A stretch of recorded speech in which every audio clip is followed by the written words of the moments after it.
Stress جو ہے ایک سائیکولوجیکل کنڈیشن ہے. یہ ایکسیسو انگزائٹی، برڈن، بورڈم سے پیدا. اب اگر آپ کو یہ بتاؤں کہ جب دل کا اطمینان اٹھ جائے تو یہ گھبراہٹ اور غمزدگی اور ڈپریشن کریٹ کرتا ہے، مگر جب ذہن کا اطمینان اٹھ جائے تو یہ ایکسٹرا انسومنیا، بے خوابی اور بہت ساری بے چینی تخلیق کرتا ہے. تو ذہن کے لیے اللہ تعالیٰ نے جو نعمت اتاری ہے وہ اسم سلام، کیونکہ ذہن میں جو آگ جلتی ہے، اس کو جو بے چینی ہے اس کو ہم آگ سے مشابہت دیتے ہیں کہ جلاتی ہے. اس کا اثر جب معدے پہ پڑتا ہے، اوور تھنکنگ آف برین کا، تو یہ معدے میں ایسیڈیٹی اور آگ پیدا کرتی ہے اور معدے بھی ساتھ خراب ہوتے ہیں.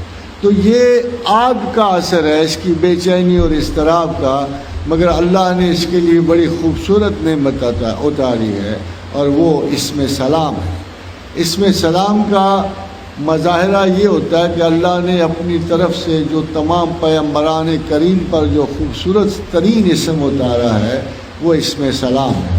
سلام علی یاسین، سلام علی ابراہیم، اور سبحان ربک رب العزت عما یصفون وسلام علی المرسلین والحمد للہ رب العالمین.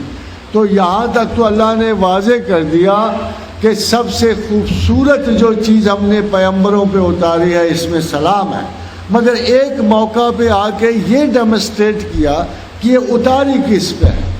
تو جب حضرت ابراہیم کا واقعہ پیش آیا تو آپ نے آگ کو حکم دیا تو فرمایا یا نارن کونی بردم و سلام علی ابراہیم. تو وہاں اسم سلام کو آگ پہ اتارا، یعنی بے چینی اور اضطراب کی بھڑکتے ہوئے آگ پہ اتارا.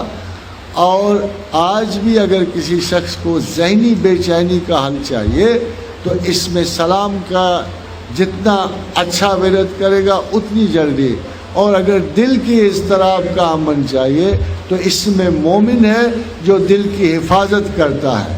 اور یہ جب تسبیح آپ اکٹھی کرو گے تو وہی تسبیح بنے گی جو سورہ حشر میں ہے کہ یا سلام ہو یا مومن ہو یا اللہ.